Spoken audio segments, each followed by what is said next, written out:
When soldiers go to war, they don't go alone. Behind every assault, every advance, and every survival story, there are men and women of the medical corps.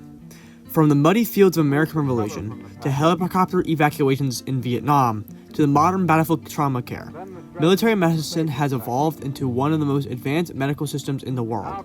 But how did it start, and how did it organize today? The roots of U.S. military medicine go all the way back to 1775, when the Continental Congress created the first Army hospital system. This wasn't a single building, it was an entire network designed to care for the wounded soldiers during the Revolutionary War. At the time, medicine was primitive, and there was no antibiotics, no anesthesia, as we know it, and survival often depended on speed, luck, and basic surgical skill. After the war, the system had disbanded, and for years, medical support only existed during emergencies.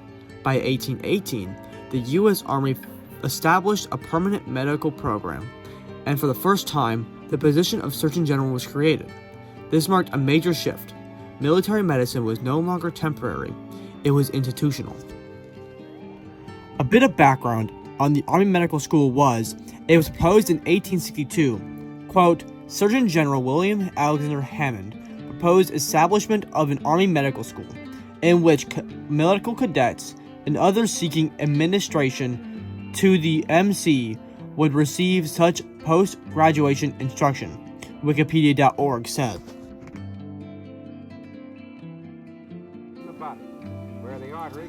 During the 19th century, especially the Civil War, military medicine began to modernize.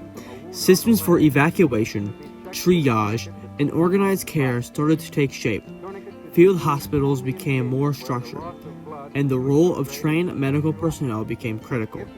But there were still major limitations. Doctors often lacked formal military training, and until 1847, Army physicians didn't even hold official military rank. That changed as the Army began to professionalize medicine. By the late 1800s, the Army established formal training institutions, including the Army Medical School in 1893, which helped standardize military medical education. This was the beginning of a system that blended civilian medical expertise with military structure. The primary way that sanitation departments helped with relieving doctors was, quote, Sanitary Corps scientifically specialty officers were essential for the medical department's war against typhus and other communicable diseases. Officers who ran sanitation teams and rat extermination programs provided contributions that in their beneficial effects outpaced those of some of their more illustrious co-workers. ACHH.Army.mil said.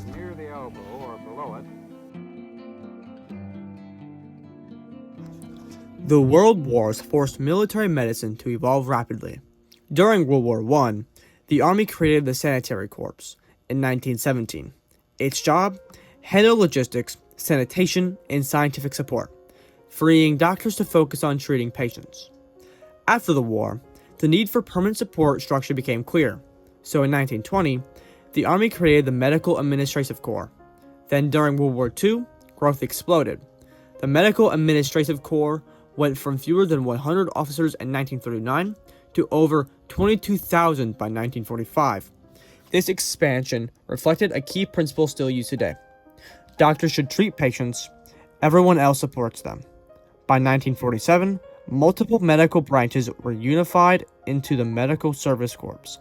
This included pharmacy, administration and logistics, medical sciences, and sanitary engineering. It was no longer just about surgeons. It was a complex, multidisciplinary system.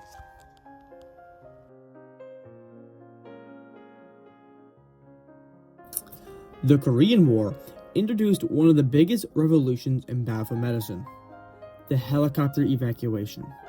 Medical Service Corps pilots flew the first dedicated evacuation missions, laying the foundations for modern medevac systems.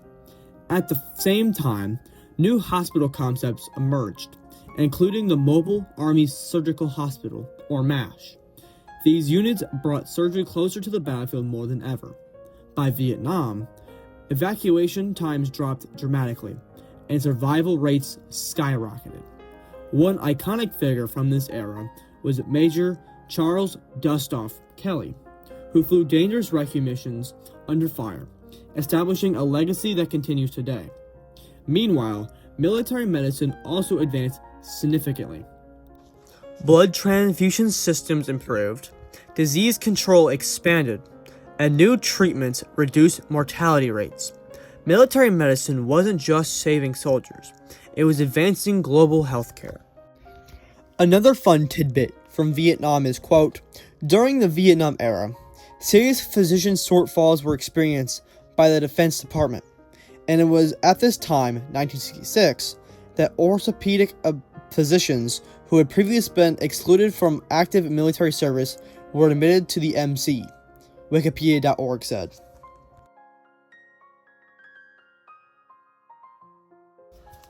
Today, the U.S. Army medical system is highly structured and specialized. At its core, the Medical Corps officially established in 1908.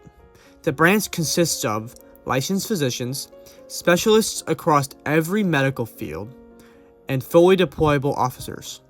They serve in three primary roles. 1. Operational medicine. Doctors embedded with combat units, serving as battalion or brigade surgeons. 2. Clinical medicine.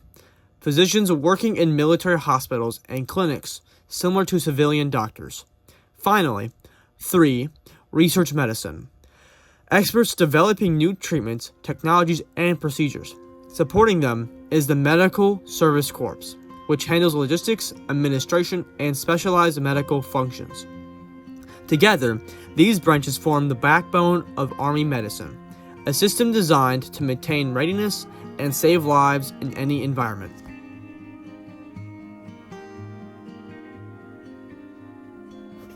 The U.S. is not alone. Allied nations like the UK, Canada, and NATO partners operate similar medical corps structures. They share training standards, evacuation procedures, and medical invitations. In modern conflicts and humanitarian missions, these forces often operate together, creating a global medical network in combat zones.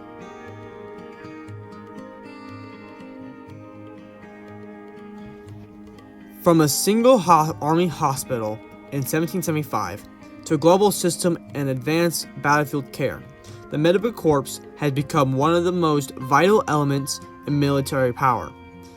Not because it fights, because it ensures others can survive the fight, so others may live. Thank you for watching. If you'd like to see more, click the videos to the left and the right. Have a great day.